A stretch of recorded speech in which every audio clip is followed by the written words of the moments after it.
Right. ఇవాళ గుంటూరు జిల్లా సత్తెనపల్లి పోలీసుల ఎదుటకు మాజీ మంత్రులు అంబటి రాంబాబు, విడుదల రజని విచారణకు హాజరు కానున్నారు. జగన్ పర్యటనలో నిబంధనలు ఉల్లంఘించడంతో పోలీసులు కేసు ఫైల్ చేసి నోటీసులు ఇచ్చారు. దీంతో ఇవాళ విచారణకు రానున్నారని తెలుస్తోంది. జగన్ రెంటపాళ్ల పర్యటనలో విధులకు ఆటంకం కలిగించారని కేసు నమోదైంది.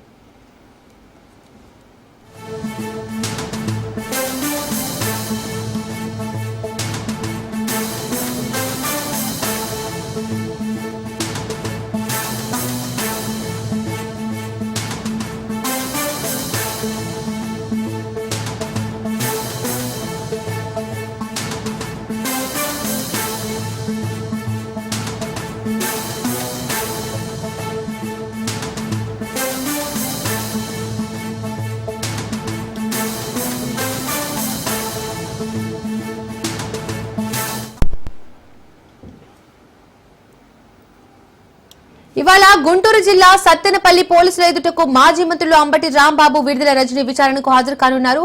జగన్ పర్యటనలో నిబంధనలను ఉల్లంఘించడంతో పోలీసులు కేసు ఫైల్ చేసి నోటీసులు ఇచ్చారు. దీంతో ఇవాళ విచారణకు రానున్నారని తెలుస్తోంది. జగన్ రెంటపాళ్ల పర్యటనలో విధులకు ఆటంకం కలిగించారని కేసు నమోదైంది. ఇక ఈ అంశానికి సంబంధించి మరిన్ని డీటెయిల్స్ మా ప్రతినిధి రమేష్ అందిస్తారు.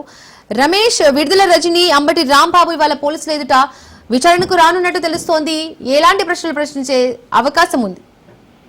ఎస్ దీపిక, ఏదైతే మరి జగన్ పర్యటనకు సంబంధించి రెంటపాళ్లకు సంబంధించినటువంటి ఘటన ఇటు రాష్ట్ర వ్యాప్తంగా సంచలనమైనటువంటి పరిస్థితి. ఈ నేపథ్యంలోనే వైసీపీకి సంబంధించినటువంటి సీనియర్ నేతల పైన కేసులు నమోదు చేశారు. అదేవిధంగా అంబటి రాంబాబు, మాజీ మంత్రిగా ఉన్నటువంటి అంబటి రాంబాబు, అదేవిధంగా మాజీ మంత్రి విడుదల రజని ఈ రోజు 10 గంటలకి సరిగ్గా సత్తెనపల్లి రూరల్ పోలీసుల దగ్గర హాజరయ్యేటువంటి అవకాశం ఉంది.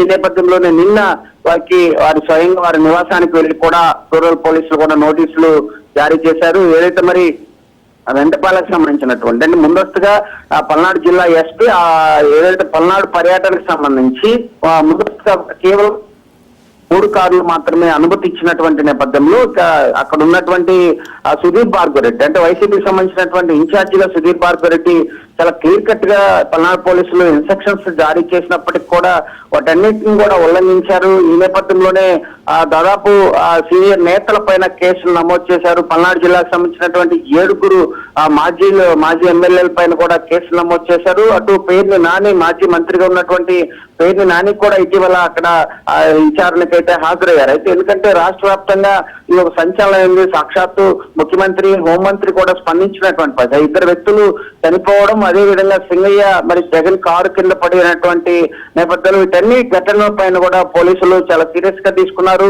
ఎప్పటికే ఈ కేసుకు ఆ పర్యటనకు సంబంధించి కూడా వైసీపీకి సంబంధించినటువంటి అటు అనుచితమైన పోస్టులు పెట్టినటువంటి నేపథ్యం కూడా 3 కూడా రిమాండ్ కి పంపించినటువంటి సందర్భాలు ఉన్నాయి. ఈ నేపథ్యంలోనే పల్నాడు జిల్లా పర్యటనకు సంబంధించి ఎందుకు ఈ విధంగా చేయాల్సి వచ్చింది, ఈ ముందస్తుగా కూడా అనుమతులను ఎందుకు ఉల్లంఘించారు, దీని వెనుక కుట్రకోణమైన దాగి ఉందా, కావాలనే చేశారా అనే ఒక ఆ కోణంలో కూడా విచారణ కొనసాగేటువంటి అవకాశం ఉంది. అయితే దీనికి సంబంధించి కూడా విచారణ కొనసాగుతుంది. చాలా మందికి దాదాపు 100 మంది పైన కేసులు నమోదు చేసినటువంటి నేపథ్యంలో విచారణ అనంతరం కూడా ఈ కేసు కొంత కొలిక్కి వచ్చేటువంటి అవకాశం కనబడుతుంది. Deepika. Right Ramesh, thank you.